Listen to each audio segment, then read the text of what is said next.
What's up, everybody? Thanks for clicking this video. Thanks for tuning into my channel. My name is Simon Hill, Black American from Louisiana, coming to you live from Budapest, Hungary. Today is July 12th, 2025, about 1:45 p.m. where I'm at right now. And I just wanted to make this video very quickly to talk about a very interesting video I saw from a creator who I followed off and on for the past year or so, whose name is Cam James. And I have a lot of respect for Cam James because I think a lot of his content is very interesting, thought-provoking, well-researched, and well-delivered. So I'm not going to bash him in this video, and I'm not going to try to attack another black content creator on YouTube because I know how hard it is. I've been doing this for a while, off and on, in an amateur style. I don't really take my channel that seriously, though I try to provide as much educational content, entertaining content, and engaging content as I can. But Cam James is a video essayist. I believe he's from the South. I think I heard he was from Atlanta or North Carolina. He is of Black American lineage on both sides of his family, and most of his content is mostly about MLMs, multi-level marketing schemes that basically, siphon money from the poor up to the top 1%. Basically, these scams that basically trap a lot of poor and desperate people who want to try to make a better life for themselves. And recently, he released a video about 2 weeks ago talking about the FBA movement or the Delineation movement among Black Americans, which has been bubbling for some time, but has been put into the forefront by Tariq Nasheed, who is an online commentator, author, and musician, former rapper, constant celebrity in the zeitgeist when it comes to discussing Black American issues, right? And a very interesting and provocative thought leader, I would say. And, Cam James made a video that I thought was coming for a long time from other creators like FD Signifier, another video essayist on YouTube, or others. I thought somebody else was going to handle this, and I was very surprised that Cam James actually did it. Now, I just want to say, recently, I believe a few months ago, I made a video talking about why on my channel, I'm not listening to Tariq Nasheed anymore. And for anybody who's not going to watch that, essentially, I can't get with Tariq Nasheed's basically, soft peddling to the far right. They're a lot of his rhetoric has become MAGA adjacent. And I really didn't like, how he encourages people not to be engaged in the electoral system. Now, I'm not a Democrat, definitely not a Republican. I'm a full-on socialist, communist, and I'm a member of the CPUSA.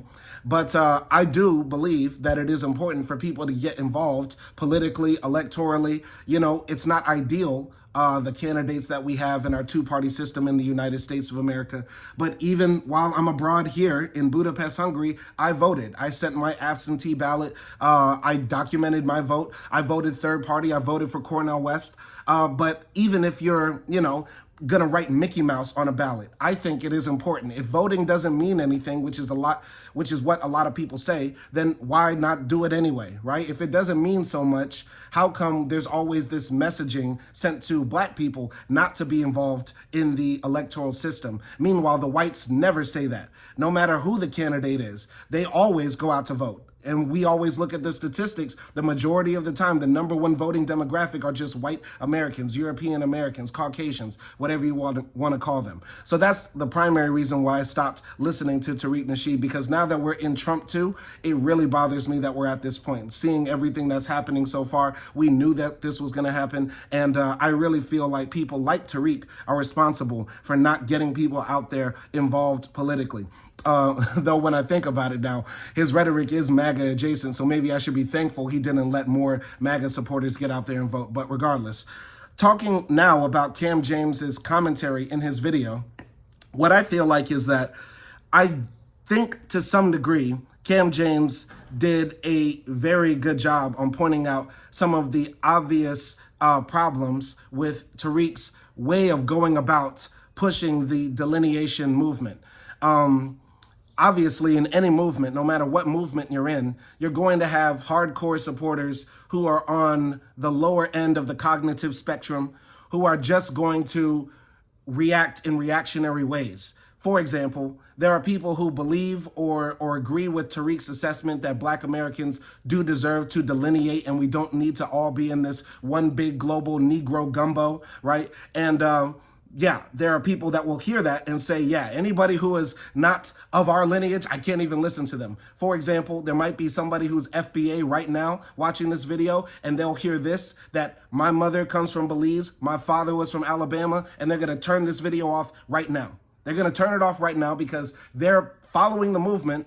They agree with the ideas, but they don't have the cognitive ability to actually think beyond what people who are not a part of the movement think of them or think of their ideology, right? I agree with the idea of delineation. I agree that Black Americans for a long time have dealt with a lot of disrespect from people from the diaspora. I do think a lot of that comes from the general idea that Americans have no culture.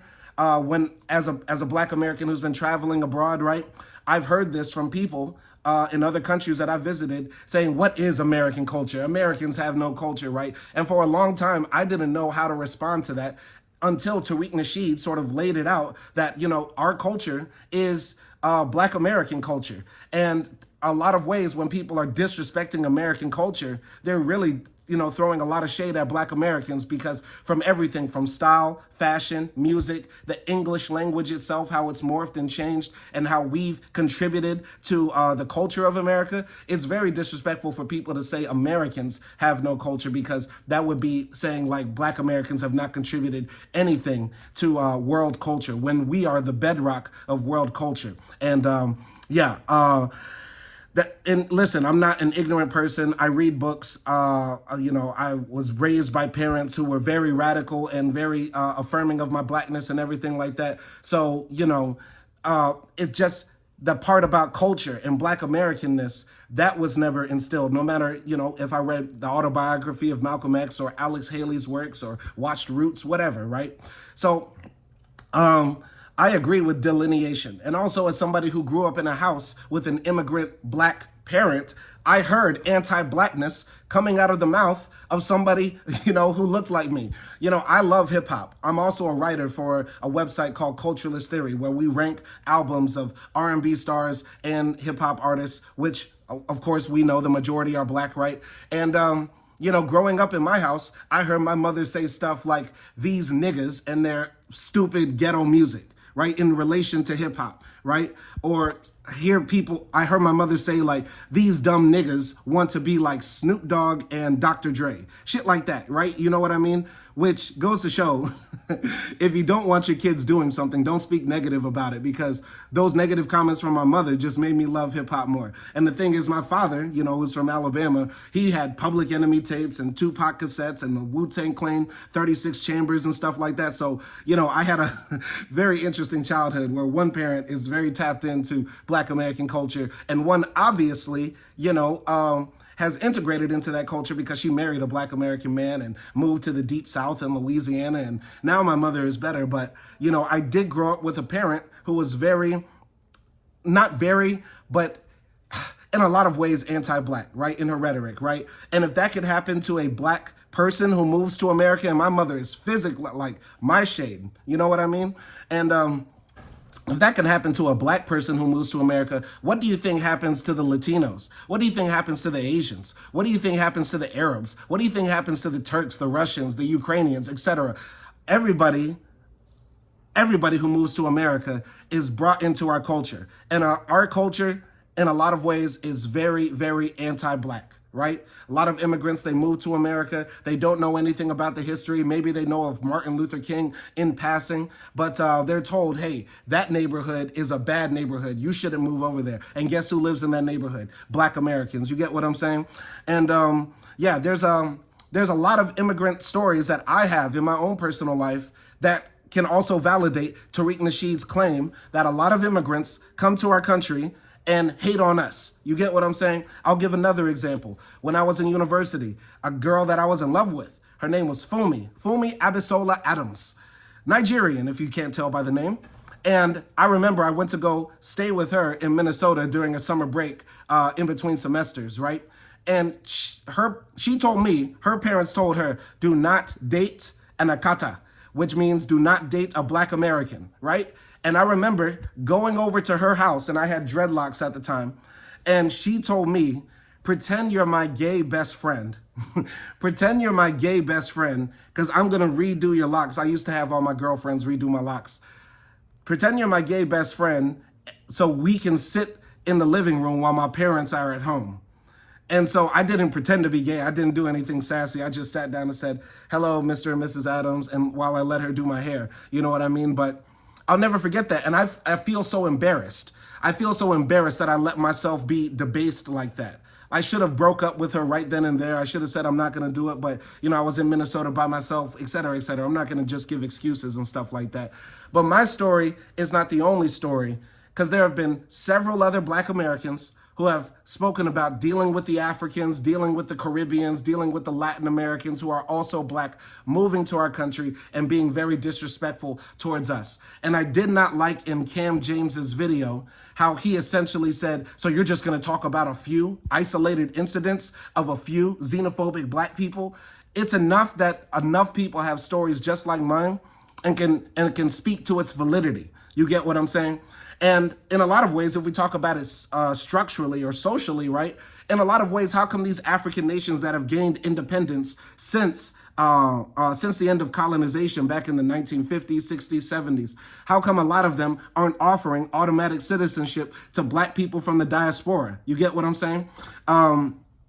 I know a country like Sierra Leone offers citizenship for anybody of African lineage, right? But it's still a long, hard process. And like Tariq says, you got to go over with a bag, right? And there's a lot of Black Americans who have gone over to Ghana during the year of return, gone over to Sierra Leone or other African nations and gotten scammed and ripped off, and some have even lost their lives. You get what I'm saying? So structurally, I feel like Africa, in a lot of ways, has turned their back on the diaspora.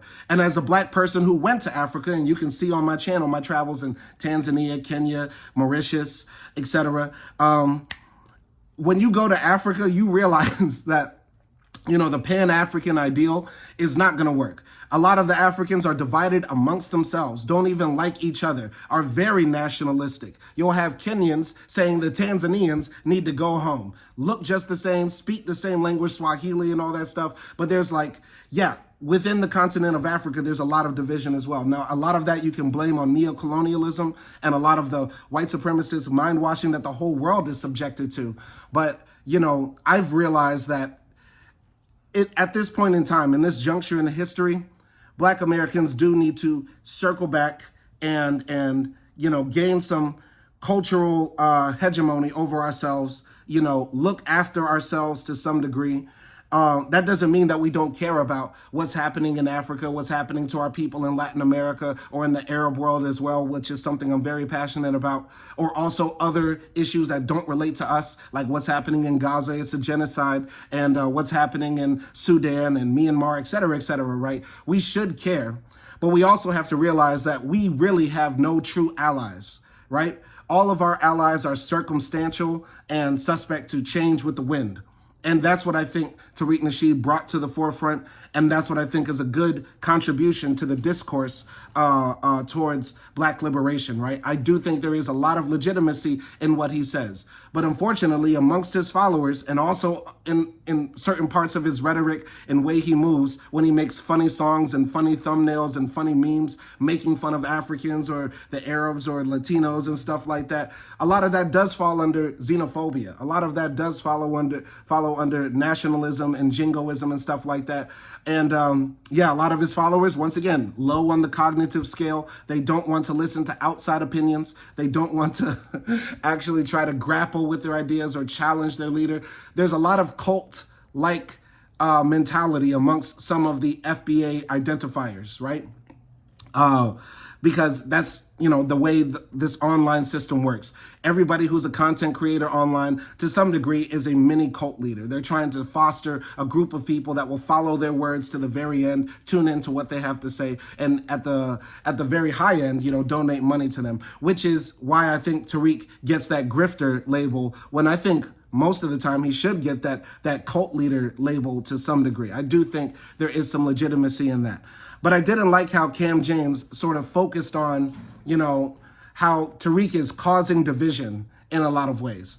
I don't like how he just focused on how, Tariq making fun of the Africans and their appearance and stuff like that is out of nowhere. When in a lot of these countries, like Ethiopia, where his, girl is from, Cam James spoke about in his video how his girl is from Ethiopia and stuff like that, they call the Bantu black Africans like Bantu as a slur, or Abids and slaves and stuff like that, and have other derogatory terms from people that are only a shade darker than them and come from a nation bordering theirs. You get what I'm saying? Once again, within Africa, there is a lot of anti-blackness, and there's a lot of nationalism and a lot of hate towards other people. This tribalism and division, you know what I mean? That's not what we as Black Americans are trying to do. That's what the Africans and the other groups of people who divide themselves based on language and religion and culture. We realize, being in the diaspora, especially in the belly of the beast in America, that we're dealing with white supremacy that doesn't differentiate, which is a point that Cam James made. He was saying like, yeah, I'm in the police car and the police, is going to look at that Haitian and look at me and not tell the difference, shoot us both or whatever, right? And that's the point. That's exactly the point. They don't differentiate. We do acknowledge that. But the thing is, they don't. They don't. They don't. The Haitian that will be in the car will say, Mister, I am not Black American. Do not arrest me, or do not shoot me. Shoot that nigga, or something like that. You get what I'm saying? I think, in a lot of ways, what Cam James did was very brave, because he knew he was going to get attacked in the comment section by people that follow blindly what Tariq has to say, and also by other content creators who are going to be critical. But I think the most important thing to get from the Tariq Nasheed takedown that he did is that, we as Black Americans are still trying to reconcile our relationship with Africa and other people that come from different lived experiences of Blackness in this world. I mean, of course, within our community, because we're all different shades, come from many different regions in America, some have half immigrant backgrounds, etc., right? And a lot of us also are uneducated on our history. And I'm not saying I'm the most knowledgeable. I'm still learning every day. But there's a lot of division amongst us, but there's also this great separation between us and our deep lineage ties to Africa. And, I do think we want to bridge that gap. I think Tariq Nasheed has said that multiple times, that, there are riders and there are tethers. There are people that are coming to America just to bite off Black Americans and disrespect us and not acknowledge what we did to make America a more equitable country for everybody. But, we also have the riders who recognize that, yeah, Black Americans do deserve reparations based on their lineage there. Black Americans have been advocating and fighting for peace, justice, equality for not only themselves, but everybody else in the world too. And I do think, we want to have that Pan-African unity. But at this time, it doesn't seem like we can have that. You know what I mean? There's ways that we can build on it and foster it, but it's going to take I would say, both sides. I would hate to end like a centrist here, but it's going to kind of take both sides. First, it's going to start with, the Africans getting rid of that tribalism and that divisive mentality amongst themselves, because there's no greater place that is more linguistically and culturally and religiously diverse than Africa itself. But they have to realize that the white man, once again, doesn't see any of that. And we're living in a world of white subjectivity, unfortunately, under the boot of white supremacy. They have to get over that. You get what I'm saying? And we, on the other hand, have to stop, being so, quick to throw out tether, right? As a slur. We need to stop being so quick to, just denigrate people based on their lineage and stuff like that, because you don't know who could be a tether or a rider.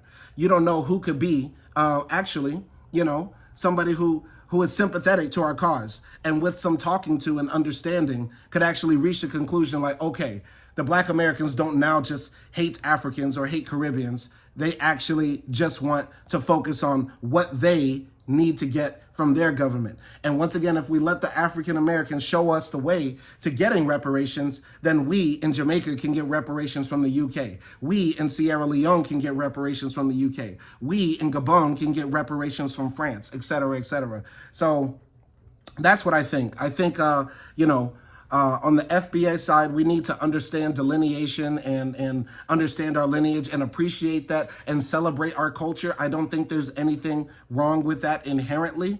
But also on the FBA side, we got to stop playing footsie with MAGA. We got to stop playing footsie with the right wing. We got to stop playing like, them just deporting the illegals or Trump dunking on the Latinos and the Arabs and, being wicked and foul is somehow a win for us. That's what I think is also very important, right? Like, that's the thing that I didn't get from Cam James's video, which is why I'm making this and just circling back, to the criticism I have from it. Tariq Nasheed is not wrong in asking for, us to delineate. Tariq Nasheed is not wrong in criticizing a lot of the anti-blackness that exists among melanated people. But he is very wrong in not having us engaged electorally.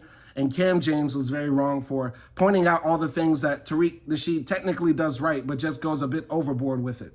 And not pointing out enough that Tariq Nasheed is like, making people be complacent and basically non-factors in the political system that we have in the United States. Of course, we need to reform it, right? Of course, we need to change our electoral system where we don't just have a two-party system where it's just, winner takes all votes, where we have the electoral college. We need to have ranked choice voting in those federal elections. I think all elections should be federalized and not ran by the state. There's a lot of things we could do to improve our political system, but the way to improve it is to be involved, not, voting for the couch, which is what Tariq Nasheed was telling everybody leading up to the 2024 election, which unfortunately has had some disappointing results. But I hope this video was clear. I hope everybody enjoys it. I remember listening to Cam James's video while coming back from Poland. I had an 18-hour bus ride from Gdansk, Poland, back to Budapest, Hungary, and I listened to it about 1.5 times. So I listened to it from beginning to end on like 2x speed, because that's how I listen to everything on YouTube, which is how you should be listening to this.